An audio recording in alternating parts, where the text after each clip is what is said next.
A kid goes missing for 2 years. You won't believe where the cops found him.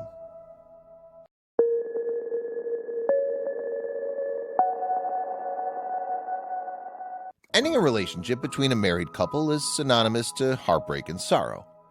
Yet things get even more complicated when kids are involved.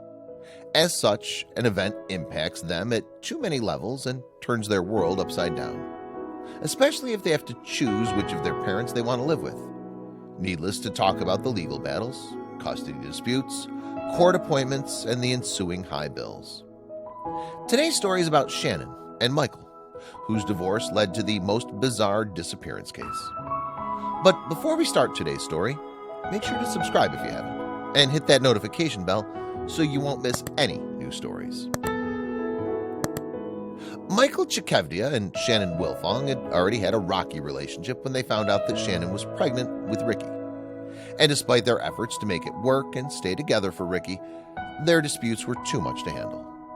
Eventually, they agreed to end the relationship and shared custody of their son and took all the needed measures to make sure that little Ricky would have a normal life. Yet, soon after finalizing their divorce, their old disputes resurfaced again, ruining whatever remaining amicable ties they had left, especially after Michael's overseas deployment. Being part of the National Guard meant that Michael had to spend extended periods of time away from his hometown. Yet, still, he did his best to remain in contact with Ricky. Still, despite Michael's effort to maintain a constant presence in Ricky's life, the kid simply couldn't handle his father's physical absence and missed him all the time. Upon coming back from his deployment, Michael discovered that Shannon was doing a very poor job parenting little Ricky, turning the kid into the victim of her divorce from Michael and breaking one of the major agreements they'd made upon divorce. And that's Shannon had to seek out specialized counseling regarding Ricky's parenting. The fact that pushed Michael to sue Shannon for breaching their custody agreement and to reclaim his right of visiting Ricky on the agreed-upon dates. Yet Shannon didn't show up to court, and the judicial decision granted Michael temporary custody of his son. Yet when Michael tried to contact Shannon and bring his son home, he couldn't find them. Both Shannon and Ricky disappeared, and no one knew about their whereabouts. And by November 2007, they were declared missing. And later on, a warrant was issued in the name of Shannon for defying the court ruling, parental kidnapping and running away with a child of whom she didn't have custody. All of the efforts to find Shannon and Ricky failed. Michael didn't know what to do next, apart from keeping on searching all possible places for his missing child. Meanwhile, Shannon's mother, Diane Dobbs, launched a fully fledged defamation campaign against Michael, accusing him of abusing little Ricky, the fact that pushed Shannon to take the kids somewhere safe away from the abusive father. She even displayed posters on her front yard accusing Michael of being a liar and a child abuser. Diane's relentless efforts at destroying Michael's reputation, instead of looking for her daughter and grandson, made Michael suspect that the old lady was definitely in contact with Shannon, and she had to be trying to hide something. Michael approached the police with his suspicions, and in response they searched Diane's house, yet without finding anything that would help them locate Shannon and Ricky. 2 years passed, and all Michael's unyielding efforts to find his son failed, and he was showing no signs of giving up. Until the day the cops received an anonymous tip that led them to pay Diane's 2-story house one more visit.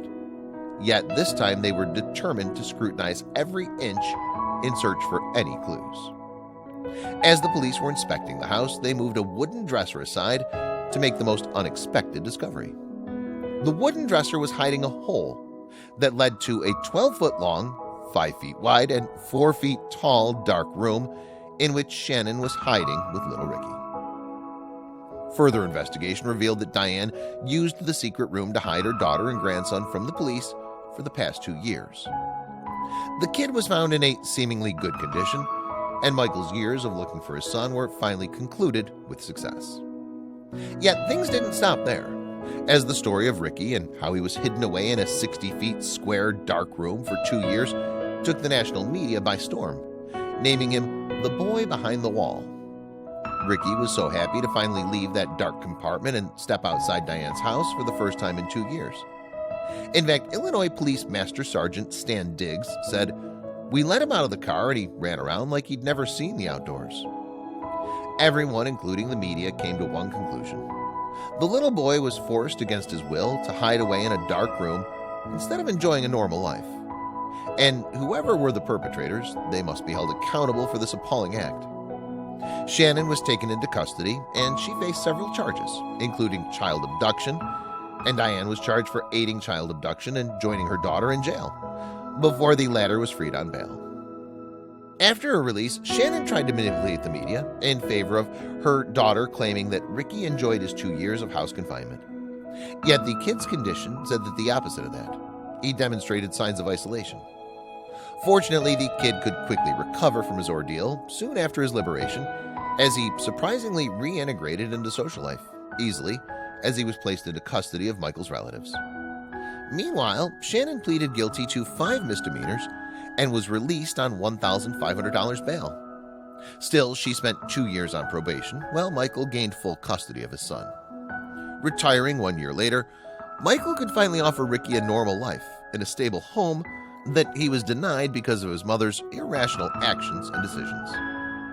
The big question remains, how could Shannon get away with what she did with such a lenient sentence?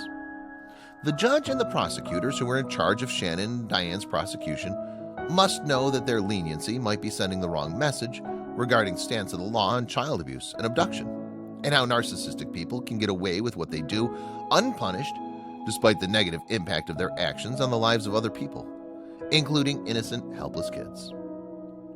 Thanks for watching. If you liked the video, don't forget to leave a thumbs up and let us know what you think in the comment section below.